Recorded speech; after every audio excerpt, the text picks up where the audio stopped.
Bonjour et bienvenue. Aujourd'hui, on va se pencher sur un des romans les plus étranges, les plus mystiques d'Honoré de Balzac, Séraphita. C'est une œuvre qui se lit vraiment moins comme une histoire classique que comme une véritable énigme philosophique, le tout perdu dans les paysages glacés de la Norvège. Et voilà, dès le départ, le roman nous lance cette question, une question vraiment déroutante. C'est ça, l'énigme qui est au cœur de tout, et c'est ce qu'on va essayer de résoudre ensemble aujourd'hui. Alors, pour commencer, Balzac nous plonge dans un décor vraiment à part. Un lieu aussi isolé que spectaculaire, le Stromfjord, en Norvège. Il faut s'imaginer ça, des falaises immenses, une mer glaciale, un silence quasi total.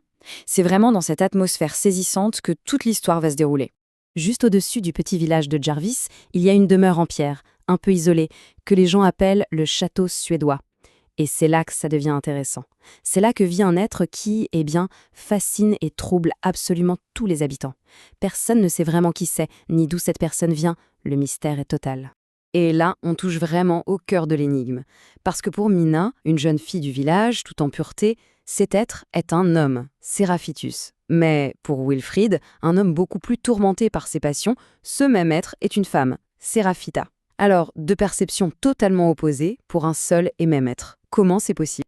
Bon, pour essayer de comprendre ce mystère, on va commencer par explorer le premier point de vue, celui de Mina, qui voit dans cet être un véritable guide spirituel.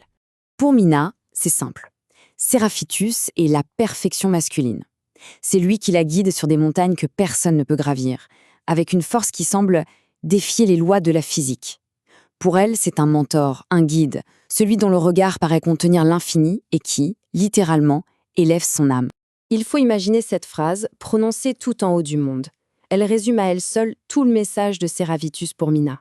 C'est un véritable appel à aller au-delà de la condition humaine, à viser plus haut, vers quelque chose de plus grand, de plus pur. Allez, maintenant, on change complètement de perspective. On passe à celle de Wilfrid, qui est radicalement différente. Lui, il ne voit pas du tout un guide. Non, il voit une amante mystique et surtout inaccessible. Wilfrid, lui, est complètement consumé par un amour très terrestre pour Séraphita. Il la voit comme une femme d'une beauté incroyable, presque fragile. Mais c'est aussi un être qui le torture, parce qu'elle comprend parfaitement ses désirs, tout en les rejetant. C'est ça qui est terrible pour lui. Elle est à la fois l'objet de sa passion et le miroir de toutes ses imperfections. Et elle lui dit, avec une lucidité presque cruelle, cette phrase, elle met Wilfrid face à la vérité de son propre désir. En gros, elle lui montre que ce qu'il ressent, ce n'est pas de l'amour pur, c'est un amour possessif, terrestre, c'est-à-dire à des années-lumière de ce qu'elle incarne. Alors, quand on met les deux visions côte à côte, la confrontation est fascinante. D'un côté, la force, la spiritualité masculine. De l'autre, la beauté, la passion féminine. Ce sont bien deux facettes d'un seul et même être, et chacune révèle en fait l'état d'esprit de la personne qui regarde. On en revient donc à la question cruciale. Comment est-ce possible? Et attention, le roman, ce n'est pas juste une fantaisie. Balzac nous donne une clé pour tout comprendre. Une vraie clé, philosophique et bien réelle. Et cette fameuse clé, elle nous vient d'un penseur suédois qui a en fait profondément inspiré Balzac pour écrire ce roman.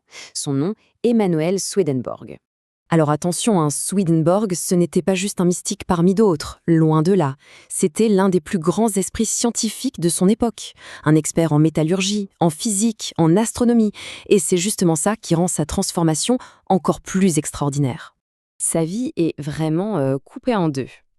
D'un côté, pendant plus de 50 ans, il se consacre entièrement à la science, au monde matériel. Et puis, en 1745, tout bascule. Il abandonne tout ça pour se consacrer à l'exploration du monde spirituel. Il dit lui-même que ses yeux intérieurs se sont ouverts.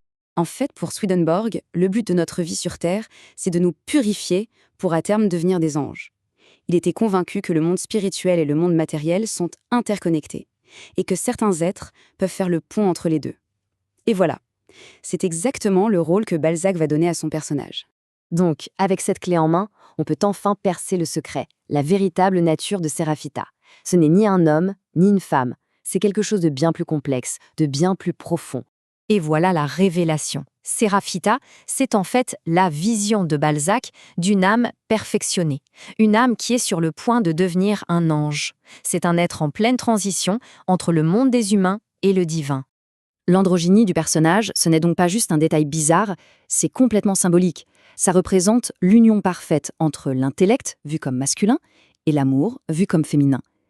En fait, Seraphitus/Seraphita agit comme un miroir. Mina y voit sa propre aspiration à la pureté, tandis que Wilfred y voit le reflet du tourment de ses désirs terrestres. C'est une citation qui est vraiment poignante. Elle capture toute la solitude de cet être. Il est coincé. Trop parfait pour le monde des humains, mais pas encore tout à fait un ange. C'est une existence qui est sublime, bien sûr, mais aussi terriblement seule. Finalement, Balzac se sert de ce personnage complètement extraordinaire pour poser une question universelle, une question sur le sens de la vie. Pour lui, tout comme pour Swedenborg, le but, c'est ça, une ascension spirituelle, un long, long voyage de l'âme vers la perfection. Le roman se termine donc, et nous laisse avec cette question en suspens. L'amour de Minna, c'est une adoration qui l'a fait grandir. Celui de Wilfrid, c'est une passion qui le détruit. Et ça nous interroge sur la nature même de l'amour. Est-ce que c'est un désir de possession, ou est-ce que c'est une volonté de s'élever? Voilà une belle question pour finir. Merci d'avoir exploré ce mystère avec